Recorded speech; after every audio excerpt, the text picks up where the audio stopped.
Ouais, alors c'était quoi ta question?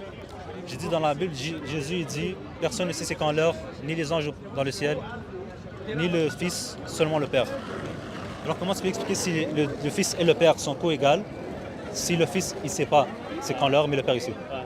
Alors, dans Philippiens chapitre 2, ça nous dit que Jésus étant égal avec Dieu, il s'est dépouillé de sa divinité et il est venu sur la terre en tant qu'homme. Alors, quand Jésus est venu dans la chair, il s'est limité dans la chair. Alors, c'est pour ça qu'il n'avait pas tous les attributs à 100%. C'est ça que la Bible nous explique dans Philippiens chapitre 2. Alors ça explique pourquoi Jésus ne pouvait pas être, par exemple, omniprésent ou omniscient à 100%. Alors c'est pour ça, ça explique pourquoi il dit que pendant qu'il était sur la terre, que c'est seulement le Père qui savait l'heure et le jour. C'est qui a écrit Philippiens? Qui a écrit Philippiens? L'apôtre Paul. OK, d'accord. Donc, tu es d'accord avec moi que c'est pas Jésus, mais sur lui qui a parlé, que c'est l'apôtre Paul qui a écrit. Mais Jésus a dit plusieurs fois qu'il est égal avec Dieu. Il s'est mis égal avec Dieu. Mais il a dit aussi qu'il est là pour adorer un seul Dieu. Et puis que c'est ça, la vie est... C'est normal parce qu'il est venu dans la chair. Alors, il était un juif monothéistique. Alors, c'est consistant. S'il est venu sur la chair, il doit représenter un homme qui est sur la terre, qui adore un seul Dieu. Alors, c'est pas inconsistant avec la divinité de Jésus. Parce que Jésus proclamait sa divinité plusieurs fois pendant qu'il était sur la terre. Il a dit, si tu m'as vu, tu as vu le Père. Il a dit, je suis un avec le Père. Il a dit... Mais ça, c'est en essence, dans le sens que si tu m'as vu, c'est-à-dire, tu as vu, lui, il est comme un chemin pour les gens. Si tu me suis, tu vas suivre le Père. Ouais, il a dit, je suis le seul chemin pour aller au Père. Parce que c'est le prophète à ce moment-là. C'est lui qui est venu pour proclamer le message. Donc le seul chemin vers Dieu, c'est qu'il faut suivre Jésus. Ils n'avaient pas le choix à ce moment-là. Il est venu pour les brebis égarées d'Israël, comme il avait dit. Est-ce qu'un prophète est capable de pardonner les péchés? Non. Alors Jésus a pardonné les péchés pendant qu'il était sur la terre.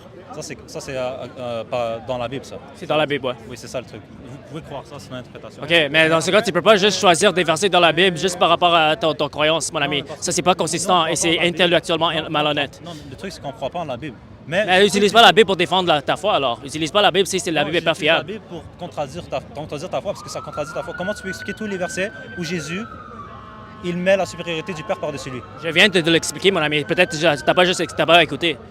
Ok, tu peux expliquer comment Jésus met la supériorité du Père par-dessus lui? La Bible nous dit que Jésus, étant égal avec Dieu, s'est dépouillé de sa divinité et il est venu sur la terre en tant qu'homme. Alors, c'est Philippiens chapitre 2. Ça, c'est Jean qui a écrit ça, mon ami. C'est pas Jean, c'est Paul. Alors, il s'est limité dans la chair. Alors ça explique pourquoi il n'avait pas tous les attributs de Dieu à 100%, parce qu'il s'est humilié, il s'est dépouillé de sa divinité. Et il est venu sur la terre, mon ami. La religion vient de Paul.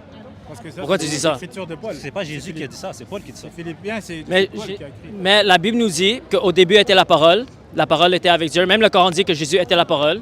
Et la Bible nous dit que la parole est Dieu et la parole est devenue chair. Alors Dieu étant Dieu est venu sur la terre à travers, né d'une vierge pour prouver sa divinité, parce que son Père était le Père céleste, alors il partageait la divinité avec Dieu le Père. Et il est venu sur la terre pour vivre la vie parfaite que personne d'autre peut vivre. Alors Jésus, comme il est Dieu, c'est pour ça qu'il était la seule personne qui pouvait vivre sans péché. Et il est devenu le sacrifice parfait quand il est mort à la croix. Mais comme il est Dieu, il a dit, je donne ma vie, mais je peux le reprendre. Alors pour prouver que tout ce qu'il disait était la vérité, il a ressuscité de la mort. Et on a les évidences que la résurrection c'est vraiment passé. Parce que c'est la seule explication de comment les disciples de Jésus ont décidé de proclamer la résurrection, même si ça a coûté leur vie. Ça explique comment l'Église a commencé dans le premier siècle. Ça explique pourquoi le tombeau de Jésus était vide et personne ne pouvait nier que le tombeau était vide. Alors, toutes ces explications sont expliquées par la résurrection. Alors, si Jésus n'a pas été ressuscité de la mort, tu dois me donner une meilleure explication pour tous ces événements-là. Alors, c'est pour ça que le christianisme est basé sur des évidences concrètes, des évidences irréfutables, mon ami. Tu veux parler, je parle. Je peux parler. Ok, donc tu parles de la résurrection. C'est quoi ta preuve historique? Parce qu'il n'y a aucune preuve historique. Marc, 70 ans après Jésus, à peu près. Matthieu, Jean. 70 ans après Jésus? 70 CI, c'est là où il y a écrit. C'est pas 70 ans après 40 Jésus. à peu près après, mais je dis 70 CI, c'est ça que je veux dire. 50, 60... À peu près. Mais ce que je suis en train de te dire, c'est que tous les contes de la résurrection dans les évangiles, ils ont des contradictions. Premièrement, C'est quoi la contradiction? c'est qui allait à la tombe? Il y a des différences. Qu'est-ce qui s'est passé à la tombe? Il y a des femmes qui sont allées à la tombe, au tombeau. Excuse-moi, dans Marc, ça dit que tout le monde a fui. Quoi? Ok, excuse-moi, j'ai parlé un peu montréalais. Je veux dire, dans Marc, ça dit que tout le monde est parti. Non, ça dit tout pas le monde ça. est parti, ça dit que les femmes étaient loin. Non, ça dit pas ça. Ça dit pas ça, mon ami? Non, ça dit pas ça. T'es sûr, ça dit Je suis pas sûr, ça? ça dit pas ça. Tout ce que ça nous dit, qu'il y a des femmes qui sont allées au tombeau. Les hommes sont pas. Non, dans tout. Les femmes sont allées au tombeau. Il y a des différents nombres de personnes qui sont citées. Mais il y avait des femmes qui sont allées au tombeau. Il n'y avait pas d'hommes. Il y a des personnes différentes dans chaque évangile. Qu'est-ce qu'ils ont vu? Il n'y a pas de personnes différentes. Il y a juste les personnes qui sont citées et d'autres personnes qui ne sont pas citées. Alors, si, par exemple, si une voiture va passer, quelqu'un peut dire « j'ai vu une voiture », mais sans donner les détails que c'était une voiture bleue. Une autre personne peut dire que c'est une voiture et la voiture était bleue. Alors, d'autres personnes peuvent dire d'autres détails. Ça ne veut pas dire que c'est une contradiction dans les narratifs, mon ami. OK, mais comme je t'ai dit, dans chaque évangile, il y a des personnes différentes. Ils ont vu des choses différentes. Ouais, on parle de la religion. Et le moment de la journée est différent. Et un autre truc aussi, c'est que ces évangiles-là, ce n'est pas des visions, des témoins oculaires comme tu aimes ça le dire. C'est des personnes qui n'ont jamais vu Jésus. Comment tu sais? Ils sont vécus après la mort de Jésus. Ils ont Comment ils ont vécu après la mort si c'était dans le premier siècle? Matthieu, Luc, Jean, c'est tous des personnes qui sont nées. Comment tu sais? Parce que Jésus et son peuple parlaient connais quelle langue? Barterman? Parlaient quelle langue? Oui, je connais Barterman. Il y a un PhD dans les études bibliques, non? Oui, il n'est pas chrétien, il est agnostique. OK, il y a des PhD dans les études bibliques, c'est-à-dire qu'il est quand même répété dans la connaissance de la Bible. Lui, Ouais, il dit, il est agnostique. Marc, plus de 40 ans après Jésus.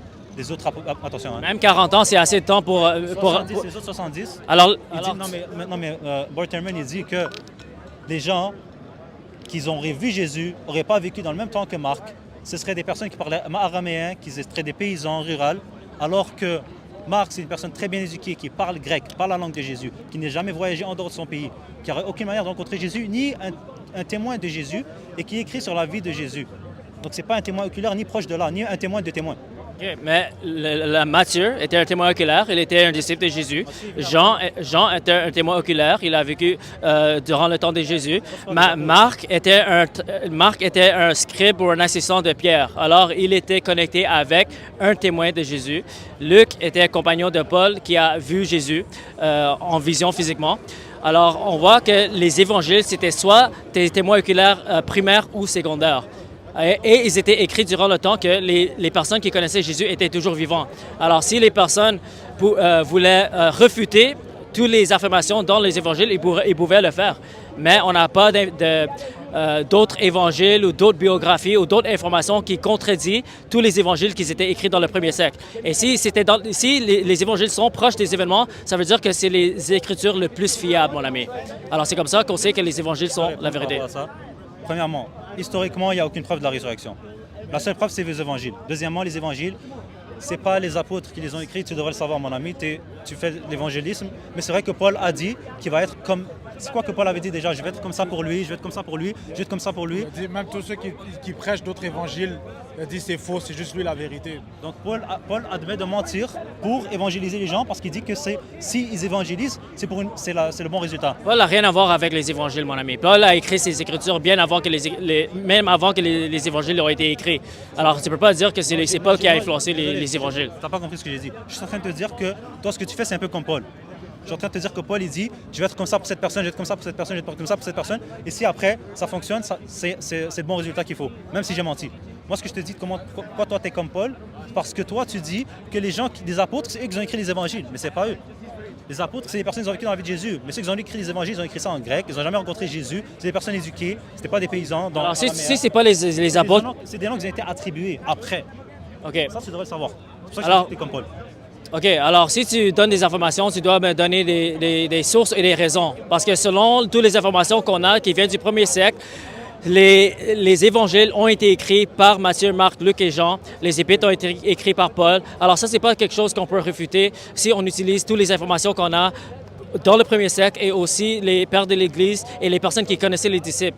Alors, si tu me dis que c'est pas eux, tu dois me donner une autre personne ou une autre option qui pourrait défendre avec des preuves. Okay, moi, je vais donner une petite preuve. Dans le fond, on sait que Jésus paix sur lui. Il parlait araméen, les gens autour d'eux parlaient araméen. Les Juifs, à cette époque-là, ont perdu c'était quoi leur hébreu, l'hébreu original. Et ils ont commencé à parler araméen.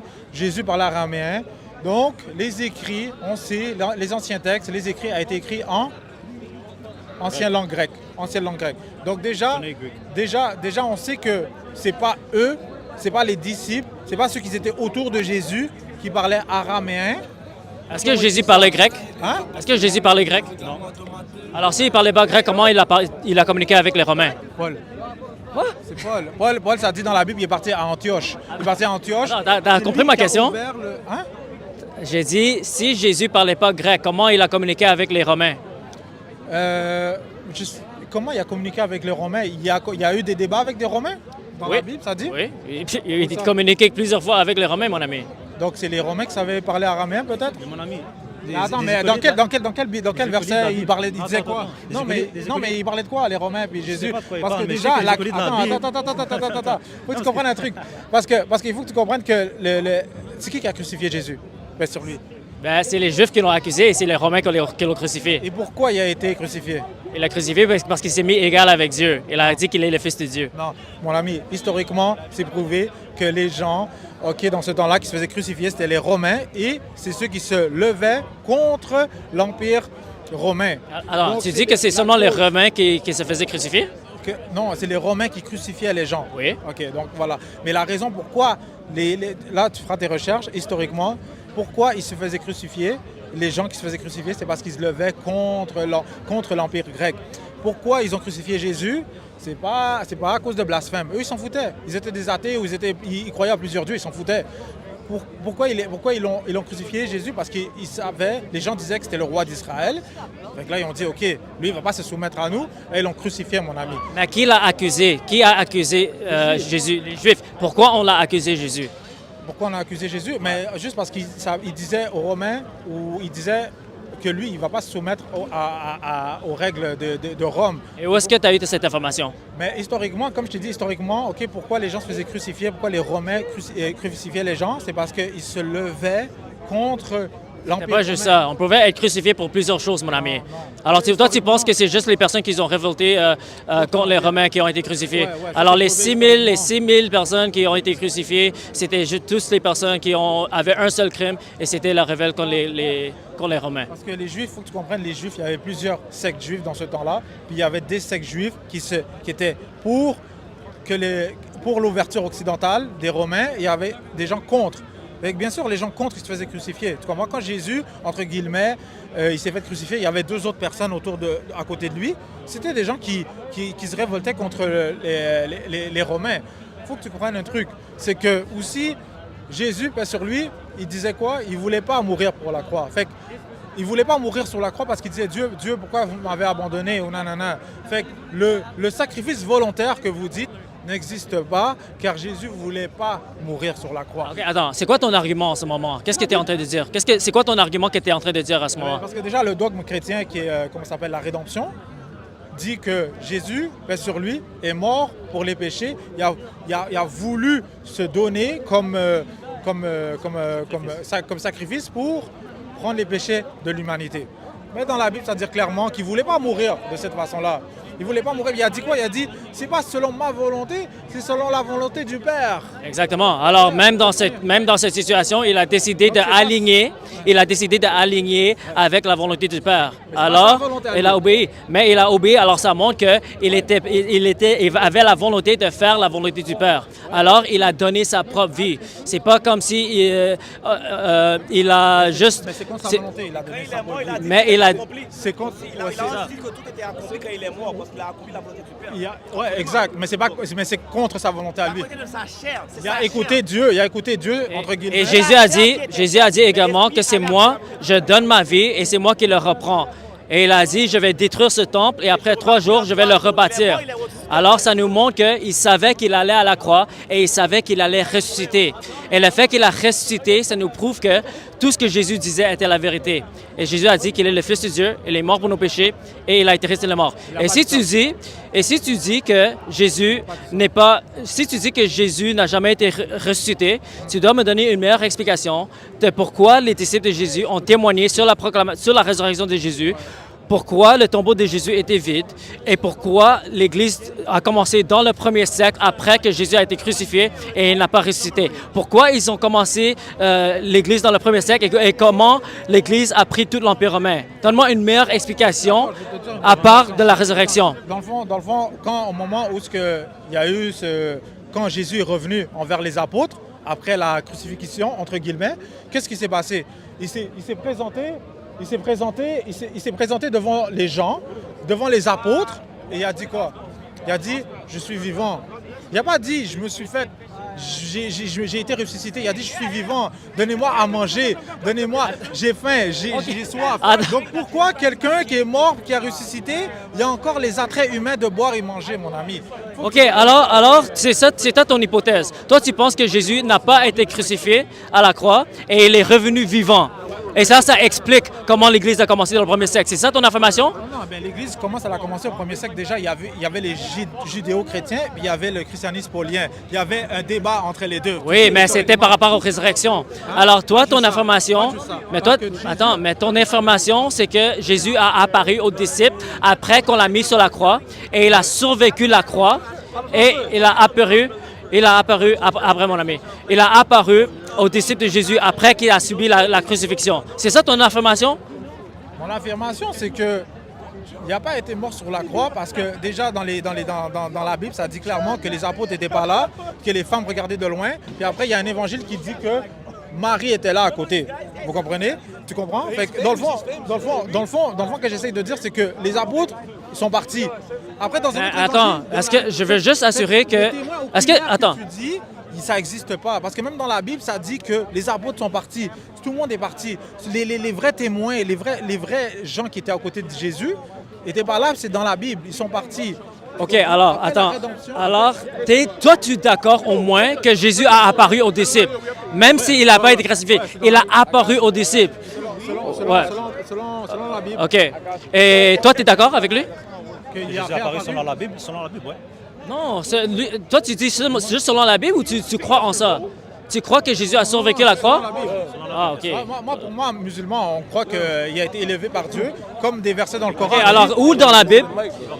Non, you gotta wait, bro, you gotta wait. Alors, où dans la Bible, tu peux me dire que Jésus a survécu la croix?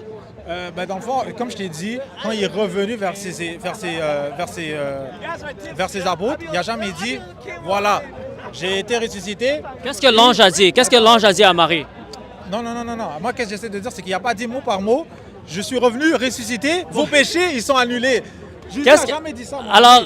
Jésus n'a jamais dit. Il est revenu devant les apôtres, il n'a pas dit j'ai ressuscité pour vos péchés. C'est ça qu'il faut... Alors, juste parce qu'il n'a pas dit mot par mot les choses que toi tu veux, ça refute l'argument. Ça refute l'affirmation que Jésus a resté la mort. Alors, Jésus doit dire exactement comment toi tu veux l'écouter. Même si les anges ont dit que Jésus a ressuscité, même si les disciples, Marie a dit qu'il est vivant après la mort, même si les témoins de Jésus ont proclamé qu'après Jésus est mort à la croix, il a ressuscité, toi tu refuses juste parce que Jésus n'a pas dit mot par mot, j'ai été mort et maintenant je suis vivant et je suis ressuscité. Même ça, il a dit. En Apocalypse, il a dit « J'étais mort et voici, je suis vivant pour les siècles des siècles. » Alors, même le mot par mot que tu veux, c'est écrit dans Apocalypse, mon ami. Alors, l'apôtre Jean, mon ami, c'est aussi un témoin oculaire. Alors, ton argument ne fait pas du sens du tout. Il n'y a pas de fondation, mon ami. Les évangiles, c'est des témoins oculaires. C'est ça, exactement. Les témoins, les évangiles, ce n'est pas des témoins oculaires. C'était qui les témoins oculaires de Jésus? C'est les apôtres. Et c'est quoi leur nom? Les apôtres que tu nommes dans les évangiles, ce n'est pas les apôtres qui ont écrit. C'est des personnes grecques que le nom a été attribué à eux. C'est ça le truc. C'est quoi ton preuve? Ok, je vais te montrer les preuves. Ok, mais tu dis des choses sans preuve. Non, mais les études, non. Barterman. C'est des érudits chrétiens. Barterman est agnostique, mon ami. Barterman dit plein de choses contre le Coran aussi, mon ami. Puis j'ai dit doctorat, et puis il y en a d'autres aussi. Barterman dit que le Coran n'a pas été préservé et que c'est le livre qui a été changé depuis le début, mon ami. Alors si tu utilises Barterman contre le christianisme, utilise-le contre le Coran aussi, mon ami. Il n'a pas d'études dans le Coran, c'est la différence. Ah ouais, t'es sûr? Il n'y a pas de PhD. Ah ouais, t'es sûr? Il n'y a pas de PhD. Alors toi, tu utilises Barterman, mais Barterman n'est pas ton ami ami, mon ami. J'ai pas dit que c'est mon ami, j'ai dit qu'il y a une PhD. C'est une personne qui a une réputation Ouais. dans les études chrétiennes. Ouais, et il est agnostique, et il est contre le christianisme, et il est aussi contre l'islam, mon ami. Personne aussi, mais le truc que tu dois savoir, c'est Ok, que mais tu donne-moi donnes des preuves. Donne-moi des On va te preuves. montrer les preuves. Tu dis, toi, tu donnes les informations, mais tu donnes pas les preuves. Tu dois me donner des raisons pour ton information, mon ami. OK. Mais à moins que tu aies des preuves, à moins que tu aies les preuves et que tu aies les citations ou les sources, donne pas des informations parce que tu parlais sans raison. Tu dis des informations, mais tu n'as pas de raison pour prouver ton information, mon ami. OK, alors, à moins que tu aies une preuve ou tu aies une raison pour ta conclusion, ne donne pas des conclusions, mon ami. Mais c'est quand même important que Jésus pèse sur lui le dôme que vous avez assimilé, qui est la rédemption, qui est le pardon des péchés, qui est le Fils qui est un. Ça, honnêtement, vraiment, c'est Jésus-Christ, pèse sur lui, n'a pas amené ça. N'a pas amené ça. Comme la Ses Trinité. apôtres La n'ont pas Trinité, prêché c'est pas dans ça. la Bible. Parce que tout ça. Tawhid n'est pas dans la Bible non plus. C'est Paul qui a amené ça. Où ça? En convertissant les païens à Antioche, etc. C'est pour ça que les premiers écrits étaient grecs, à cause que c'était là-bas vraiment que ça s'est passé, la propagation du dogme. Alors, toi, tu es en train de dire que c'est Paul qui a inventé le christianisme. C'est ça que tu es en train de dire? Alors, pourquoi dans le Coran... Ah, tu veux pas le Coran, tu veux pas qu'on parle du Coran? Parce que dans 40 minutes, tu parlais OK, pas de problème. Alors, si on ne va pas parler du Coran, dis-moi comment Paul s'est converti au christianisme. Dis-moi. OK. Et donne-moi des sources. OK, dans le fond, c'est la Bible. Qu'est-ce qui s'est passé? C'est que- Alors, tu utilises la Bible comme une source fiable. Ben, c'est comme toi, tu utilises des hadiths comme source fiable. Non, moi, j'utilise ça pour montrer un problème interne dans tes sources, mon ami. Parce que toi, tu as dit que le Coran a été parfaitement préservé. Mais pas Alors, écrit, la conversation OK, de Paul. alors dans la Bible... La conversion de OK, Paul, c'est écrit comment? Je peux t'expliquer? OK, ouais, vas-y. OK, d'accord. Donc, comment la conversion de Paul s'est passée? À la base, il est venu avec les Juifs. Il est venu persécuter Jésus et ses apôtres. Tu es d'accord avec moi? Oui. OK, d'accord. Ça, c'était le début. Qu'est-ce qui s'est passé? C'est que en chemin de Damas, il a vu la lumière, il a vu une voix en disant que c'était lui Jésus. Il a vu Jésus. Il a vu Jésus. Non, il a vu une lumière. Il a vu Non, Jésus. il a vu une lumière. C'est écrit dans la Bible, il a vu une lumière, il n'a pas vu C'est Jésus. écrit dans la Bible qu'il a vu Jésus physiquement, mon ami. Pas physiquement, mon ami. Il a une lumière. vu physiquement dans la Bible. ChatGPT, le verset où ce que Paul a vu Jésus, s'il te plaît. OK, vas-y. Vas-y. Bon, le verset où ce que Paul a vu Jésus. Clairement, il y avait une lumière, puis une voix, et les autres qui étaient à côté de lui a juste vu une lumière et n'a pas entendu de voix. C'est écrit dans la Bible, mon ami. Alors, il s'est approché de Damas dans son voyage. Soudainement, il a vu une lumière du paradis qui a flashé autour de lui. Il est tombé au sol et a entendu une voix qui lui a dit « Saoul, Saoul, pourquoi me persécutes-tu? Qui es-tu, Seigneur ?» Saoul, Saoul, c'est Paul. c'est Paul, demande « Je suis Jésus que tu persécutes. » Il a répondu. Fait qu'il a vu une Donc, c'est lumière. une mon lumière. ami. Ok, dans Actes 20, ça c'est Acte 9, ok, dans NIV. Ça c'est Acte 22, 6 à 8. Une lumière du paradis a flashé autour de moi. Je suis tombé sur le sol et j'ai entendu une voix qui m'a dit « Saoul, Saoul, pourquoi me persécutes-tu? Qui es-tu, Seigneur ?» J'ai demandé « Je suis Jésus de Nazareth, auquel tu persécutes. » Il a dit. Acte 26, encore une fois, 26, 12 à 15, c'est un autre verset. Une lumière du paradis, plus étincelante que le soleil, s'est révélé autour de moi et ceux qui voyageaient avec moi, on est tous tombés au sol. On a entendu une voix qui On est dit tous d'accord, on est Jésus. tous d'accord, Ouais, c'est donc c'est une toujours une lumière. lumière à chaque fois. Faut que tu comprennes que c'est une lumière, mon ami. Fait que ça, c'est un. Fait qu'est-ce qui s'est passé quand il y a eu la lumière? Il a dit, OK, c'est bon. Moi, ça c'est Jésus. J'ai une révélation de Jésus. Alors moi, je suis avec Jésus. Fait que ça, c'est la conversion de Paul. Là, on a vu 3 versets que Paul il dit qu'il a vu la lumière, donc je ne sais pas ce qui se passe. Ouais, peut-être c'est une autre version de la Bible qu'il a vu en chair et en os, la vérité. Tu connais le verset de la femme prostituée, la forgerie de la femme prostituée qui a été enlevée de la Bible? La femme qui? La femme prostituée où Jésus il dit le premier qui lance la pierre, c'est celui qui n'a pas de péché. Oui. Est-ce que ce verset-là, tu sais que c'est une forgerie? Oh ouais, on peut parler de ça après. Là, Attends. on parle de Paul. OK, donc il y a vu une lumière. Il y avait une lumière. Qu'est-ce qui s'est passé? C'est que là, il s'est converti. Qu'est-ce qui s'est passé? Il était à côté de qui pour aller prêcher, dis-moi? Tu te rappelles? Tu as lu la Bible? Il était à côté de qui? Il était à côté de Barnabé. Barnabé, pour aller prêcher... non, au début, il voulait prêcher les Juifs, excuse-moi. Au début, quand il s'est converti, il voulait prêcher les Juifs. Il voulait prêcher aux Juifs. Mais là, maintenant, les Juifs ils l'ont cassé. On dit, OK, non, ce gars-là, c'est un traître, blablabla. Ils l'ont persécuté, Paul. OK, qu'est-ce qui s'est passé? Paul est parti où? Il est parti vers le monde païen. Qu'est-ce qui s'est passé au monde païen? Alors, excuse-moi, j'ai manqué. Alors, tu as dit, après qu'il a vu Jésus, ou elle a vu la lumière, il s'est converti au christianisme. Là, il s'est Ok. dit, OK, moi, je suis avec Jésus. OK. Là, c'est bon. OK, là, tu es d'accord qu'il croit, que Paul, la doctrine de Paul, il croit que Jésus est le Fils de Dieu, c'est-à-dire qu'il est égal avec Dieu. Tu es d'accord que Paul croit à cette doctrine? Ouais, OK. OK? Et il croit qu'il est mort à la croix pour nos péchés. Ouais, lui, il croit à ça. Et il croit que Jésus a ressuscité la mort. C'est lui qui a amené ça, oui. OK. C'est lui OK. qui a amené ça. OK. Donc, qu'est-ce Alors, ouais. Ouais, donc il a amené ça. Donc, il s'est fait persécuter. Au début, il a obéi les commandements de Jésus. Que Jésus il disait quoi? Il disait on priorise les brebis perdues d'Israël. OK, donc on commence là. C'est ça que Paul a fait. Il a commencé là. Qu'est-ce qui s'est passé? C'est Jésus qui a dit ça, c'est Ouais, pas Paul. Non, je sais. Non, mais Jésus a obéi à ses commandements de aller vers ces Juifs-là. Il s'est fait persécuter. Il a dit OK, non, moi je ne peux pas aller avec ces Juifs-là. Qu'est-ce qu'il allait faire? Il allait prêcher les païens avec Barnabé. Il y a eu une montée de conversion chrétienne chez les païens. Qu'est-ce qui s'est passé? Qu'est-ce qui s'est passé, mon ami? C'est qu'à un moment donné, les gens de Judée, qui étaient les vrais chrétiens, les vrais suiveurs de Jésus, ont compris que Paul n'obéissait pas, il n'était pas strict avec la loi. Donc Jésus était strict avec la loi, les apôtres étaient stricts avec la loi. On voyait que, on a même des versets dans la Bible où Jésus dit, je suis pas venu abolir la loi, je suis venu renforcer la loi. Ton argument, c'est quoi? C'est que Paul a inventé le christianisme? Ouais, c'est ça ton argument? Oui, parce que OK, dans le fond, attends, juste pour terminer, dernière ligne, c'est que dans le fond, Paul, après, qu'est-ce qui s'est passé? On voit aussi un texte biblique où ce qui dit que la loi, elle est finie.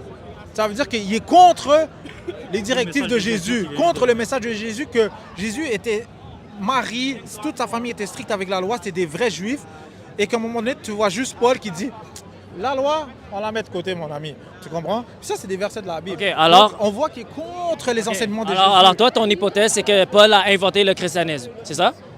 Oui, un christianisme paulien. OK. Alors, quand Paul s'est converti, les chrétiens qu'il a persécutés, c'était quoi leur doctrine? Les chrétiens j'ai pas compris. Les chrétiens que Paul persécutait, c'était quoi leur doctrine? Non, ils persécutent. Non. Toi, tu as affirmé que Paul persécutait les chrétiens. Ça, c'était au début quand il était juif. Oui, alors c'était quoi la doctrine? Contre Jésus, contre c'est ça, le dogme. Eux, c'était pas des chrétiens, en passant, c'était des juifs qui adhéraient à Jésus. Le mot chrétien est venu après. C'était quoi leur doctrine? Qui croyaient en Jésus, que c'était le Messie. Alors, tu crois que les chrétiens avant Paul, ils croyaient en Jésus et qu'il était le Messie, c'est tout? Mais dans le fond, c'est ça. Il y avait les Juifs qui ne croyaient pas en Jésus et tu avais les Juifs qui croyaient en Jésus. C'était ça le débat. Alors, pourquoi on a des témoins du premier siècle qui sont non chrétiens qui affirment que les disciples dans le premier siècle ils adoraient Jésus en tant que Dieu? Et ça, c'est des sources qu'on peut identifier qui sont très proches des événements. Parce qu'après la mort et la résurrection de Jésus, ça n'a pas pris des dizaines et des dizaines d'années avant qu'ils commencent à adorer Jésus en tant que Dieu. On a des sources qui nous disent que carrément immédiatement après la résurrection de Jésus, les disciples ont commencé à adorer Jésus en tant que Dieu et ont commencé de pratiquer les pratiques chrétiennes comme le baptême et la communion. Alors, tu dois expliquer pourquoi les disciples de Jésus ont adoré Jésus en tant que Dieu et pourquoi ils ont commencé ces pratiques. Moi pour être honnête avec toi, je ne connais pas ces sources-là, il faudrait que tu me les montres, mais il y a aussi les autres évangiles comme l'évangile de Thomas, l'évangile de Barnabé qui n'a pas été pris. Ils étaient écrits quand?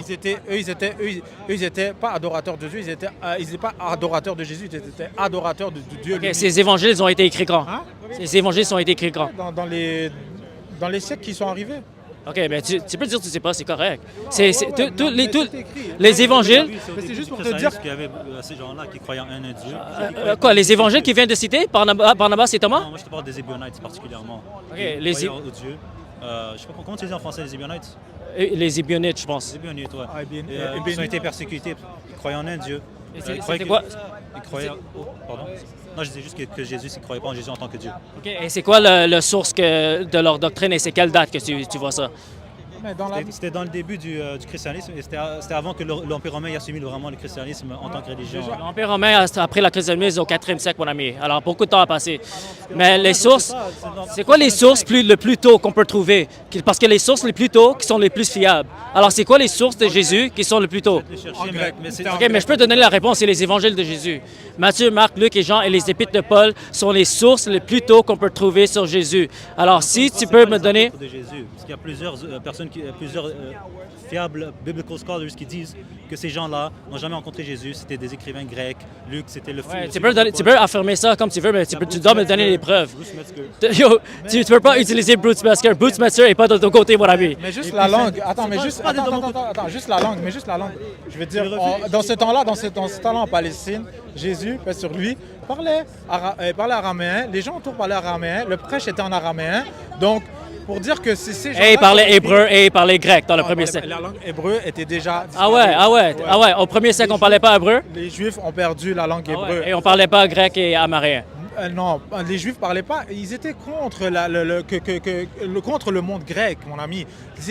Les Juifs étaient juste en mode, on obéit aux Ils lois étaient de... colonisés. Ils étaient colonisés. Mais il y avait C'est des pour gens ça qui que se toi, tu battaient parles contre français, mon ça. ami. Il y avait des gens qui se battaient contre ça. Ils disaient que nous, on obéit aux lois de Dieu, on obéit à la Torah. Point final. Il n'y a pas de, on se soumet à eux. Fait qu'il y avait des gens. Alors, comment ils communiquaient entre eux, les Grecs et les Juifs, dans le premier siècle? Parce qu'ils habitaient ensemble. Et toi, tu dis que les Juifs ne parlaient pas grec Ouais, ils parlaient pas grec. Les Juifs parlaient pas grec. Peut-être certains sectes habitaient avec des Romains, mais ils n'étaient pas au cœur de où ce que ça se déroulait dans le message de Jésus. Parce que Jésus, paix sur lui, était en Palestine.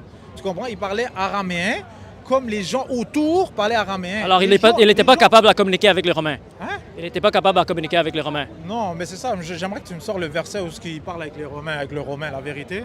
Parce que Il faut lire la Bible, mon ami. Non, mais Il toi, faut lire la donne-moi le Bible. verset. Ben, ça, c'est vraiment une question Donne-moi le verset basée. qui parle C'est avec une la- question qui montre que tu n'as pas lu la Bible, mon J'ai ami. lu la Bible. T'as vu comment que je t'ai Ben, décrit la conversion de Tu as Paul? lu la Bible, mais tu ne sais pas que Jésus a parlé avec des Romains? Ben, donne-moi le verset, s'il te plaît. Mon ami, Ou mon ami. ou donne-moi le contexte. Comment ça s'est passé? J'aimerais savoir. Oh, toi aussi, tu ne penses pas que Jésus a parlé avec des Romains? Non, je t'ai juste demandé pourquoi tu ne vas pas lui demander de lui donner le verset. Mais est-ce que tu es d'accord avec lui, que Jésus n'a pas parlé avec des Romains? Non, je veux savoir c'est quoi le verset. OK, alors Jésus, quand il a guéri le serviteur du centurion romain, le soldat romain, dans Matthieu chapitre 8, il parlait, il fallait communiquer avec lui. Alors comment il Il y a... avait un juif à côté? Alors toi, tu penses que chaque fois que Jésus parlait avec un romain, il avait un juif à côté pour interpréter ce qu'il disait? Mais dans le contexte, dans la Bible, ça dit quoi? Est-ce c'était juste one-on-one, le Romain et Jésus, ou il y avait d'autres Non, mais gens quand la autour? majorité des écoliers ils disent que. Non, Jésus fais un parle recherche araméen, Google. que les apôtres. Fais un recherche Google. Je vous conseille de ne pas parler de ces choses que vous n'avez pas encore comme fait du recherche sur ça, parce que c'est pas une bonne image. Ben, on On sait... sait. te dire que toutes les sources que tu cites, ils viennent tous des évangiles. Et encore une fois, je vais encore te revenir que les évangiles, la majorité des écoliers, ils disent que c'était pas des eyewitness, c'était pas des visions, des témoins oculaires. Ces personnes n'ont jamais rencontré Jésus, c'est des noms qui ont été attribués. Est-ce que c'est où il s'est craché dans les mains, puis après il a fait ça comme ça, dans les yeux de la personne? Puis après, est-ce que c'est quand il a craché dans ses mains, puis que... Non, ça c'est un autre Ça, verset. c'est un autre... Ça c'est un autre truc. C'est un autre aveugle. Un autre verset, ouais. C'est un autre aveugle, ok. Tu me disais que Non, plus quelque chose est, plus une parce source que est j'ai lu la tôt, mieux Bible. c'est, ouais.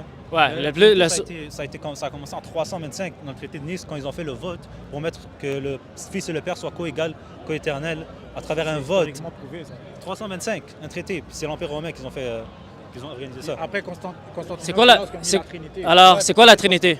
Trinité, c'est que le Père, le Fils, le Saint-Esprit, ils sont co-égales, co-éternels et qui sont coexistants. Ouais, c'est comme le monstre cerbère, là, où il y a un corps, mais il y a trois têtes, tu Codépendant. vois. Non, hein, c'est ça, non?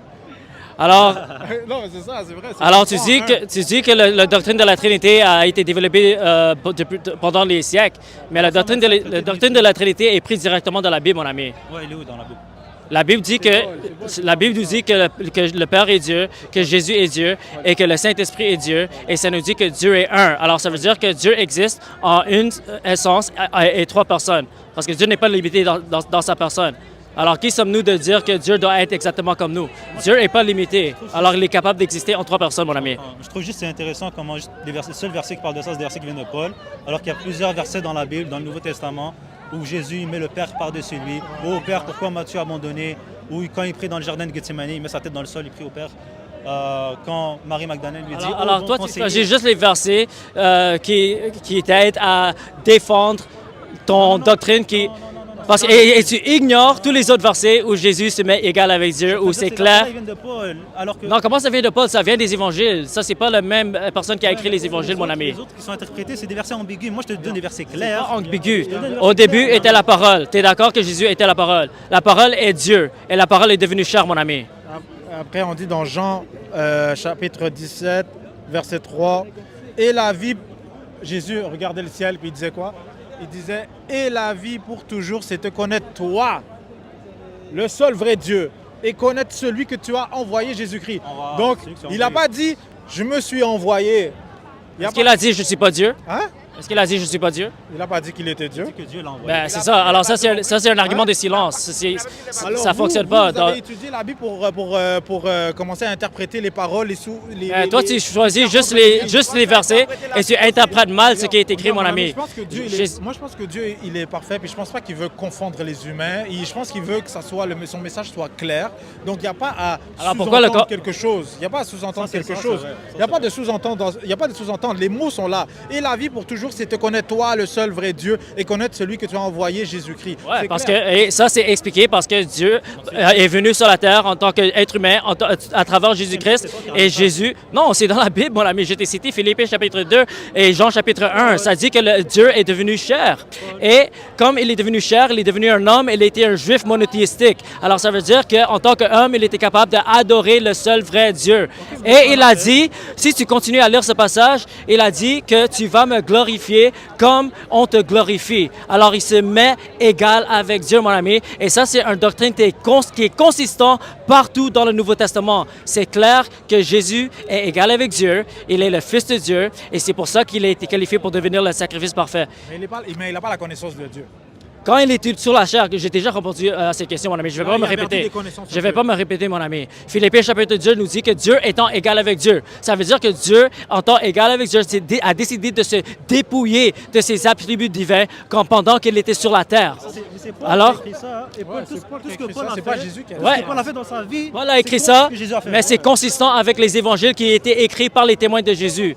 Alors, Jésus et Paul sont alignés dans leur doctrine, mon ami, et ça nous dit clairement que Jésus est Dieu, le Père est Dieu, le Saint-Esprit est Dieu, et il existe en un essence. Et c'est ça, la Trinité, mon ami. En 383, la Trinité a été rajoutée. Parce qu'avant ça, le Saint-Esprit ne faisait pas partie de la Trinité. L'apôtre Paul croyait aux Trinités. Il y a les témoins, les disciples des apôtres, ils croyaient aux Trinités. On a plein de pères. Oui, il n'y a pas de problème. Ça a pris du temps pour donner une explication claire. Oui, c'est la même chose avec Tawhid, mon ami. C'est la même chose avec Tawhid. Partout dans le Coran, l'unicité de Dieu. Mon ami, au début de l'islam, il y avait des désaccords avec Tawhid. Pourquoi? Parce que le Coran est un livre qu'on dit qui est éternel. Et si le Coran est éternel, comment Tawhid peut faire du sens? Si Dieu existe éternellement à côté d'une autre entité qui est le Coran. Alors ça, c'est en contradiction avec Tawhid, mon ami. Et c'est pour ça qu'il y avait des différences même dans l'histoire. Alors toi, tu fais des recherches sur l'histoire du christianisme, mais tu connais même pas l'histoire de l'islam qui te dit qu'il y avait des conflits durant les premiers